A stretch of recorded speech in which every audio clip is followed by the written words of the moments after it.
Hello everyone, welcome back. आज की class में हम पढ़ने वाले हैं अंडाशय और गर्भाशय की जो चक्र चलती है, जनन चक्र, उसमें कौन कौन से हार्मोन नियंत्रण का कार्य करते हैं और किस तरीके से अपनी भूमिका अदा करते हैं। तो हम पढ़ लेते हैं कि गर्भरहित महिलाओं में अंडाशय तथा गर्भाशय में होने वाले चक्रीय परिवर्तन, ठीक है, उसमें कम नियंत्रण होने के लिए एस्ट्रोजन नामक हार्मोन और प्रोजेस्टेरॉन नामक हार्मोन पाया जाता है।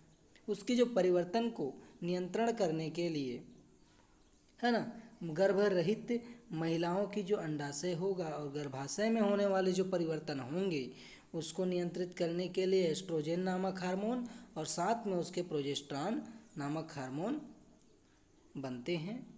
इस तरीके से इस जो स्त्राव होती है ना, स्त्रावण की जो प्रक्रिया होगी उसे पीयूष ग्रंथि द्वारा क्या की जाएगी, स्त्रावित होने वाली जो गोनेडोट्रोपिक हार्मोन द्वारा नियंत्रित किया जाता है ना।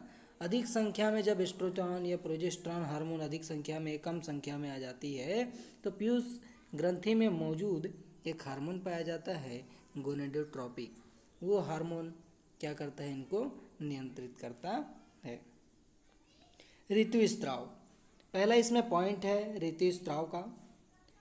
ऋतुस्राव के दौरान एस्ट्रोजन हार्मोन और प्रोजेस्टेरॉन हार्मोन के जो स्तर होते हैं बहुत छोटे होते हैं, बहुत कम पाए जाते हैं।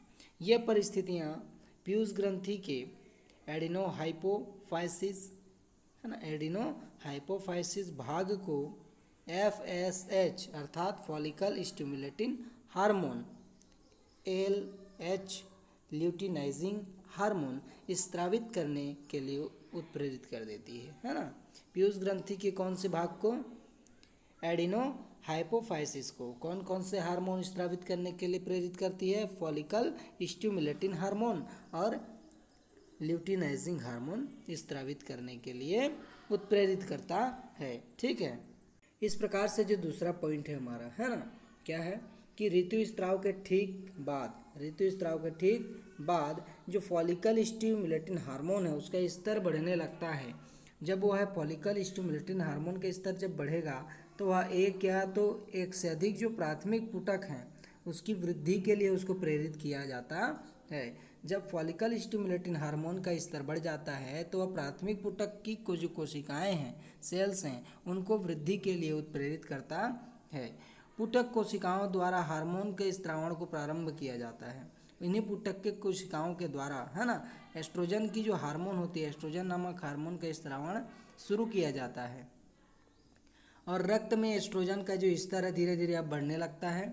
ऋतुस्राव के 12वें दिन तक एस्ट्रोजन एक चरम स्तर पर पहुंच जाती है, मीन्स एक अंतिम स्तर तक पहुंचती है और एस्ट्रोजन की जो स्तर होती है ना, एस्ट्रोजन के स्तर में वृद्धि होना शुरू होता है। फलस्वरूप जो फॉलिकल स्टिमुलेटिंग हार्मोन है उसमें कमी आ जाती है। जब follicle hormone means oestrogen hormone क्या होती है, बढ़ने लगती है तो फॉलिकल स्टिमुलेटिंग हार्मोन का स्तर क्या होता है, कम होने लगता है। इसके विपरीत जो LH अर्थात ल्यूटिनाइजिंग हार्मोन का क्रम क्या होने लगता है, बढ़ने लगता है। और 13वें दिन तक LH का स्तर सबसे अधिक हो जाता है, अर्थात ल्यूटिनाइजिंग जो हार्मोन होगी उसका स्तर सबसे अधिक हो जाती है 13वें दिन तक। ठीक है, तीसरा नंबर जो पॉइंट है LH अर्थात ल्यूटिनाइजिंग के स्तर में वृद्धि के फलस्वरूप, जिस प्रकार यहाँ पे वृद्धि हुई है उसके फलस्वरूप अंडोत्सर्ग तथा कार्पस ल्यूटियम का निर्माण होना शुरू हो जाता है। अंड का उत्सर्ग होगा और कार्पस ल्यूटियम का निर्माण होगा। अतः LH को अंडोत्सर्ग के लिए उत्तरदायी हार्मोन कहा जाता है। LH को अंडोत्सर्ग के लिए उत्तरदायी अर्थात ल्यूटिनाइजिंग हार्मोन को अंड के उत्सर्ग के लिए उत्तरदायी हार्मोन कहा जाता है। ठीक है, जो हमारा 5वां नंबर पॉइंट है। अंडोत्सर्ग के बाद 15वें दिन में जो कार्पस ल्यूटियम द्वारा प्रोजेस्टेरॉन हार्मोन का स्त्रावण शुरू हो जाता है ना। हमने एस्ट्रोजन हार्मोन का तो अंत पढ़ लिया। अब अंडोत्सर्ग के जो 15वां दिन होगा उसमें कार्पस ल्यूटियम द्वारा प्रोजेस्टेरॉन का स्रावण शुरू हो जाता है। लगभग 1 सप्ताह तक इसका स्रावण तेजी से बढ़ता है, इसके बाद धीरे धीरे कम हो जाता है। ठीक है, 1 सप्ताह तक लगातार बढ़ते जाएगा, उसके बाद धीरे धीरे वह कम हो जाएगा। अगले ऋतुस्राव के 3 दिन पहले, अगले ऋतुस्राव, अगले माह जो ऋतुस्राव होगी उसके 3 दिन पहले प्रोजेस्टेरॉन कम स्रावण अर्थात बिल्कुल ना के बराबर होगा उसका स्राव, है ना, बहुत कम अर्थात बिल्कुल ही नहीं। ऋतुस्राव की अवस्था में भी यह कम स्तर का बना होता है। ठीक है, अगला जो पॉइंट है हमारा 5वां नंबर, एस्ट्रोजन और प्रोजेस्टेरॉन का निम्न स्तर जो है पुनः पीयूष ग्रंथि को FSH या LH के स्राव के लिए फिर से उत्प्रेरित करती है ना। तो FSH का हमने फुल फॉर्म बताया, LH का भी फुल फॉर्म बताया, तथा शरीर को अगले ऋतु चक्र के लिए क्या करता है, वह तैयार करता है ना।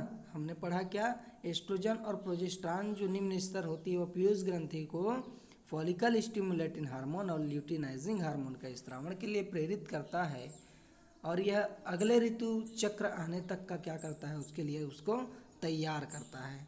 ठीक है, उसके लिए उसे तैयार करता है। अगला जो पॉइंट है वह महिलाओं द्वारा गर्भ धारण करने की स्थिति में हार्मोनल परिवर्तन निम्न प्रकार का होता है। जब महिलाओं द्वारा गर्भ धारण किया जाना होता है उस समय हार्मोनों की जो परिवर्तन होता है, हार्मोनल में जो हार्मोनों में परिवर्तन होता है, उस प्रक्रिया को आइए हम समझते हैं। पहला, अंडाशय के अंदर कार्पस ल्यूटियम उपस्थित होता है तथा प्रोजेस्टेरॉन एस्ट्रोजन का उच्च स्तर बना होता है। कार्पस ल्यूटियम मौजूद होता है, उसके साथ प्रोजेस्टेरॉन एस्ट्रोजन का जो स्तर होता है वह बना होता है, बहुत ज़्यादा होता है ना। यदि किसी कारणवश प्रोजेस्टेरॉन की जो स्तर है उसमें कमी आ जाती है तो गर्भपात की होने की जो संभावना है वह बढ़ जाती है। निषेचित अंड के विभाजन प्रारंभ हो जाते हैं, जो निषेचन हुआ अंड है उसमें विभाजन शुरू हो जाता है। यह नीचे की ओर गति करते हुए गर्भाशय की दीवार से जाके जुड़ जाता है ना, गर्भाशय की दीवार से चिपक जाता है।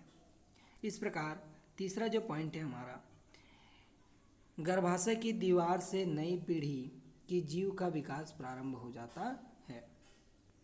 मुख्य रूप से जब वह गर्भाशय से जुड़ती है तो उसका जीवन चक्र शुरू हो जाता है। जायगोट से शिशु के विकास की जो अवस्था है उसको भ्रूणीय विकास कहा जाता है। जब जायगोट से वह शिशु के रूप में विकसित होता है तो उसे भ्रूणीय विकास कहा जाता है। इसी पूरी प्रक्रिया को, है ना, जब अध्ययन किया जाता है एक संपूर्ण विज्ञान में, है ना, संपूर्ण विज्ञान के तहत, तो उसे भ्रूणकीय कहा जाता है। विज्ञान की भाषा में अगर कहें तो उसे भ्रूणकीय कहा जाएगा या एम्ब्रियोलॉजी के नाम से जाना जाता है, या विकासात्मक जीव की जीव विज्ञान कहा जाता है, विकासात्मक जीव का विज्ञान कहा जाता है। ठीक है।